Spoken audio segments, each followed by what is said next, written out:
मरीम नवाज़ साहिबा, बहुत शुक्रिया वक्त देने के लिए।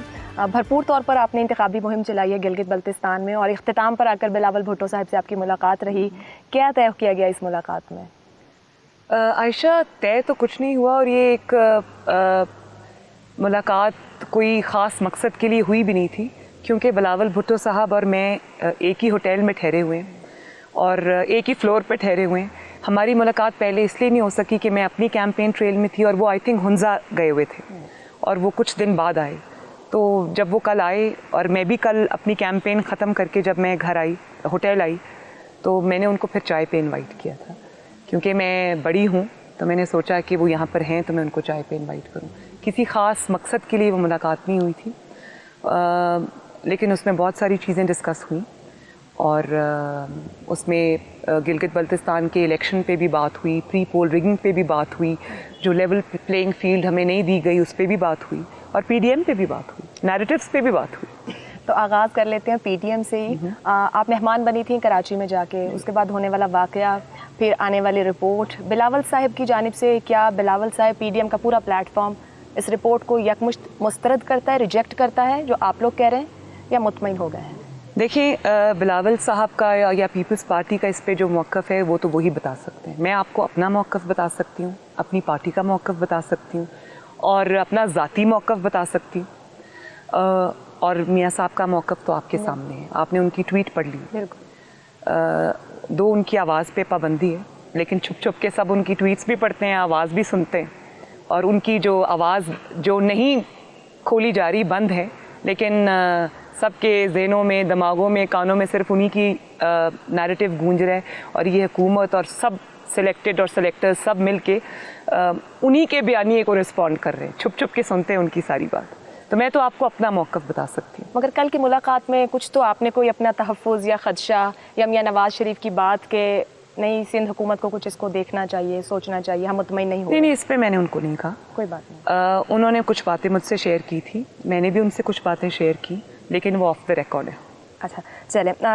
अभी आप जब अपनी, लेकिन अच्छी बात ये आयशा कि हर जमात का अपना मौक़िफ़ है। पीडीएम में 11 पॉलिटिकल पार्टीज़ हैं, सबके अपने मौक़िफ़ हैं, और जमहूरियत है, सबका अपना अपना स्टांस है।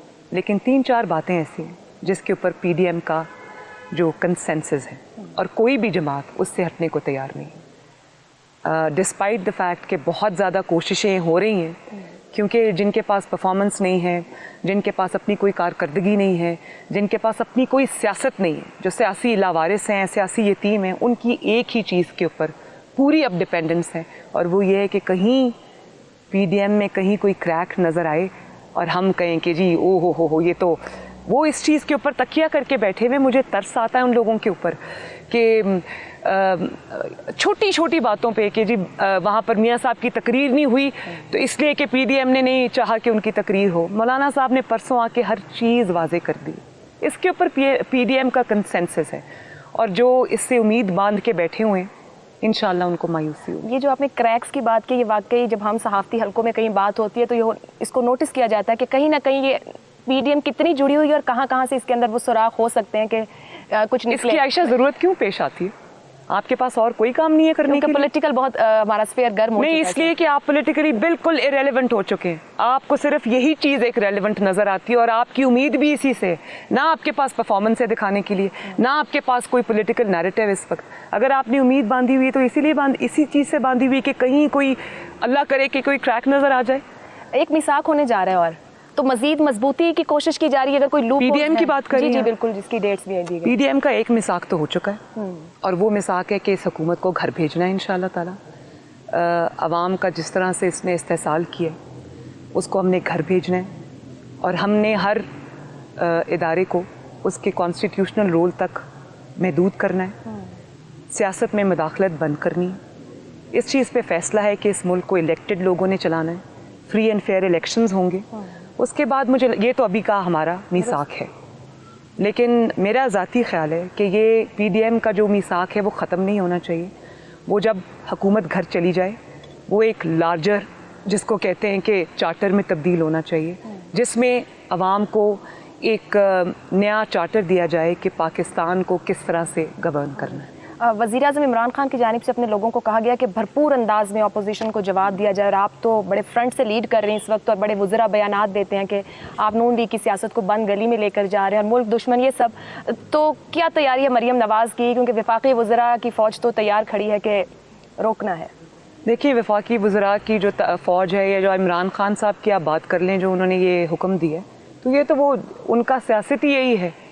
और जब आपके पास अपना कुछ बताने के लिए ना हो, जिस इंसान के जब नवाज शरीफ साहब हुकूमत चला रहे थे तो अपोजिशन में इमरान खान थे, क्या प्रोपेगेंडा नहीं होता था, प्राइम मिनिस्टर हाउस पे चढ़ाई करने के लिए आ गए थे, लेकिन कभी आपने मियाँ साहब से सुना था कि ये जवाब दो, हुकूमत तर्जुमानों को बुला बुला के उनके इजलास हो रहे हैं? भाई, आपका काम है आवाम की खिदमत करना, आपका काम है महंगाई से पिसे हुए आवाम की को रिलीफ देना, आपका काम है लोगों की खिदमत पे तवज्जो रखना। आपका काम ये नहीं है कि अपोजिशन को ये जवाब दो और वो जवाब दो। आपका 24 घंटे अगर सर्फ होते हैं अपोजिशन को जवाब देने के लिए और उसके लिए स्ट्रैटेजी बनाने के लिए, तो फिर तो आपको शर्म आनी चाहिए, आपको घर जाना चाहिए। आप 22 करोड़ के सर पे मुसल्लत हैं, आपको ज़रा भी एहसास जिम्मेदारी नहीं है।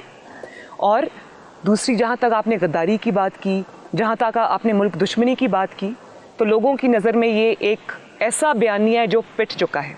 जब आपके पास किसी बात की दलील नहीं होगी, आपके पास नवाज शरीफ की बात का जवाब नहीं होगा, आपके पास छुपने की जगह नहीं होगी, तो फिर आप गद्दारी और मज़हब कार्ड और ये मुल्क दुश्मनी वाला कार्ड खेलते हैं। तो लोगों के सामने नवाज शरीफ और मुस्लिम लीग नून की हुकूमत के 40 साल हैं। उन्होंने ये चीज़ देख ली है कि ये फातिमा जना, मोहतरमा फातिमा जना से शुरू होकर आज नवाज शरीफ तक ये बात आ गई है। लोगों ने ये देखा है कि इलेक्टेड प्राइम मिनिस्टर्स के साथ, इलेक्टेड लोगों के साथ, अवामी नुमाइंदों के साथ क्या सलूक होता है। लोग इस बात को मानने को तैयार नहीं है। और अगर आप किसी पिछली सदी में रह रहे हैं और आप समझते हैं कि लोग इस बात को बाय करेंगे, लोग इस बात से मरूब होंगे, तो आपकी बहुत बड़ी गलतफहमी है। मरीम साहब, जितनी शिद्दत और हिद्दत बढ़ रही है सियासत की, अब दो ऑप्शंस हैं जो नज़र आ रहे हैं अभी ज़मीनी हकीकत में। या तो बैठकर कोई गुफ्तगू और बातचीत, जिसकी आपकी जमात के कुछ लोग भी बात करते हैं, रिकन्सिलिएशन के ऊपर चले जाया जाए, या फिर दूसरा कि हुकूमत आगे बढ़ते हुए कुछ कानूनी और अदालती मामलात हैं, आपको फिर जेल की तरफ जाना पड़े। कहीं ना कहीं तो मामलात को सॉर्ट आउट करना है, वो कैसे होंगे? वो आवाम करेगी, इंशाल्लाह हो रहे हैं। आपने देखा है कि जो सॉर्ट आउट शुरू हुआ है मामलात का, ये अवामी दबाव पे शुरू हुआ। अगर आपको जेल जाना पड़ गया, अब जिस पीडीएम कंक्लूजन की बात कर रही हैं, मुझे जेल जाना पड़ गया तो मैं पहले 2 दफ़ा जेल हो आई हूँ। जेल से कोई और लोग डरते होंगे, ये जाली खान साहब डरते होंगे। और वो रातों को जब लॉयर्स कैंपेन चल रही थी अदलिया की बहाली की, तो ये जिस तरह छुप गए थे जाके, हम उन छुपने वालों में से नहीं हैं। मुझे जेल से नहीं डराएं। और मैं 2 दफ़ा जेल काट आई हूँ और डेथ सेल में रह आई हूँ। जेल से डरने वाले कोई और होंगे। और अगर इसके लिए मुझे जेल जाना भी पड़ता है तो उसमें कोई मेरा नहीं ख्याल कि मुझे कोई थोड़ा सा भी इसमें मलाल होगा। आवाम की खातिर और अपने नैरेटिव की खातिर और एक असूल की खातिर ये तो सर का ताज है। आप जिस नैरेटिव और उसूल की बात कर रही हैं, क्या हम ये कह सकते हैं कि मुल्की सियासत में एक नई तर्ज का सियासत का आगाज़ मरीम नवाज़ कर रही हैं? कुछ लोग ये कहते हैं कि आप बंद गली की तरफ बढ़ रही हैं, लेकिन जो अंदाज आप ले रही हैं, जिस बोल्ड स्टाइल में गुफ्तगू, वो गुफ्तगू जो पहले कभी नहीं होती थी, वो खुलकर बाहर हो रही है, ये कोई नई सियासत होगी या फिर बंद होती सियासत होगी? ये नई सियासत है, आप सही कह रही हैं। लेकिन इसमें मेरे कमाल से ज़्यादा मियाँ साहब ने जो नैरेटिव दिया उसको अवाम ने रिस्पॉन्ड किया। और अगर अवाम रिस्पॉन्ड ना करती तो ये नैरेटिव कुछ देर चलता ख़त्म हो जाता। ये नैरेटिव आज इसलिए रेलेवेंट है और पूरे पाकिस्तान के अंदर गूंज रहा है। उसकी वजह यह है कि लोगों ने इस पर रिस्पॉन्ड किया, लोगों में शऊर आ गया, अवाम में शऊर आ गया। अवाम अब ब्लैक एंड वाइट देखना चाहते हैं, ग्रे एरिया उनके दिमाग में नहीं है। और उसमें मीडिया का भी बहुत हाथ है। लोगों ने देख लिया कि 72 साल में, 73 ईयर्स में जिस तरह पाकिस्तान को चलाया गया, पाकिस्तान नहीं चल रहा। तो अब हमें इसकी तरफ आना पड़ेगा। आइन और कानून ने जो आपके लिए दायरा कार वज़ा कर दी है कि उसमें रह के हुकूमत बनेगी, लोगों के वोट से आएगी, लोगों के वोट से जाएगी। नहीं परफॉर्म कर रही हुकूमत तो लोग उठा के बाहर फेंकें और जिसको चाहते हैं उसको लाएं। और ये हुकूमत को कौन चलाएगा?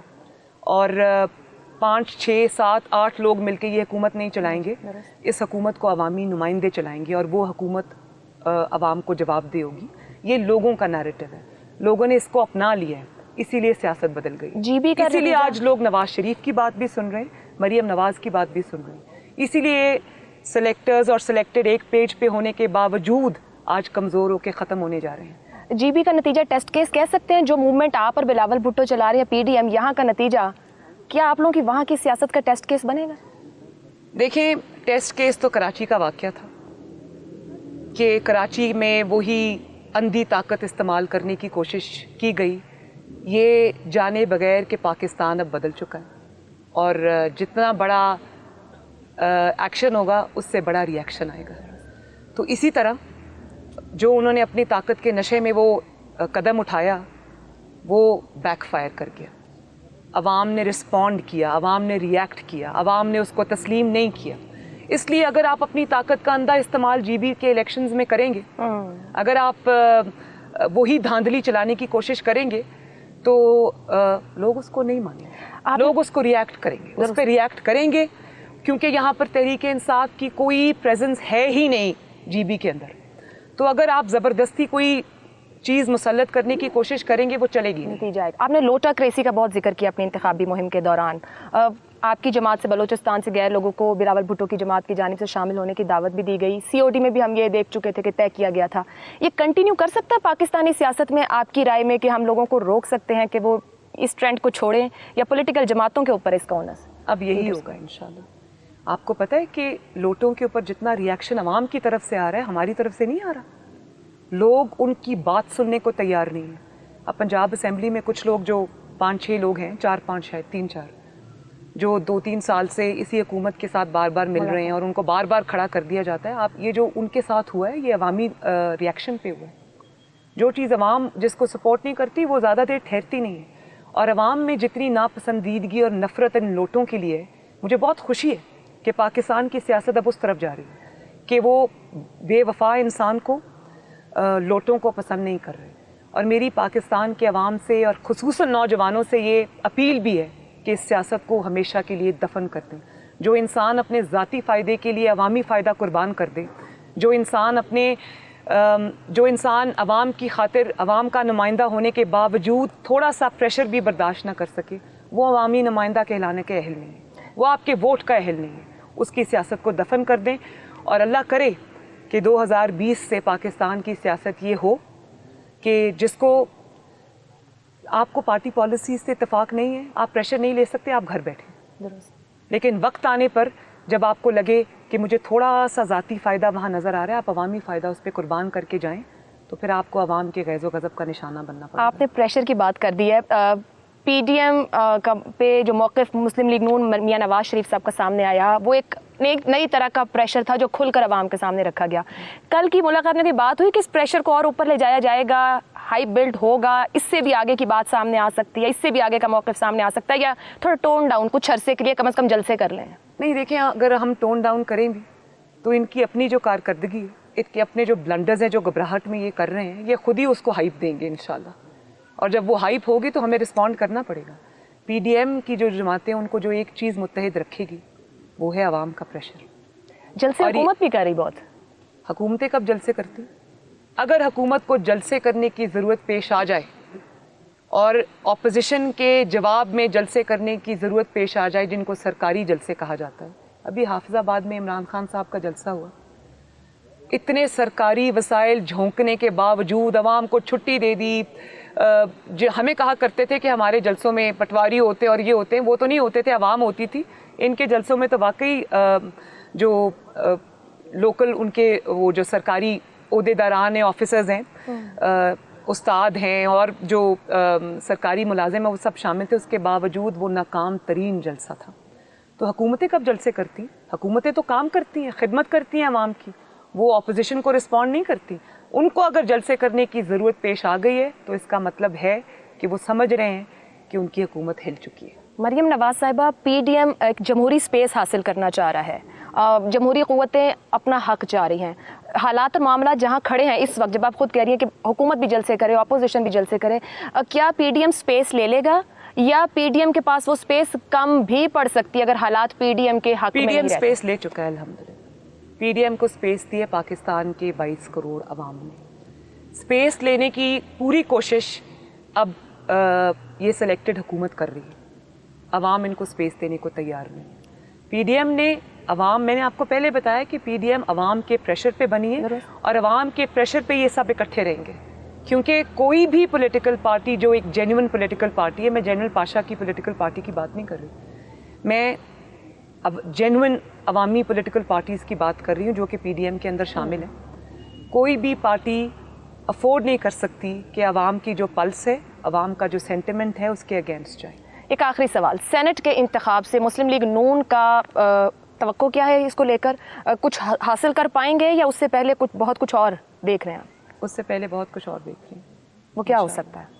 उससे पहले इंशाल्लाह मुझे सेनेट के इलेक्शंस तक बात जाती नजर नहीं है। बिलावल भुट्टो जनवरी की तारीखें दे, ये बात अगर जाएगी तो free and fair fresh elections, general elections की तरफ जाएगी। बहुत बहुत शुक्रिया मरियम नवाज साहिबा आपके।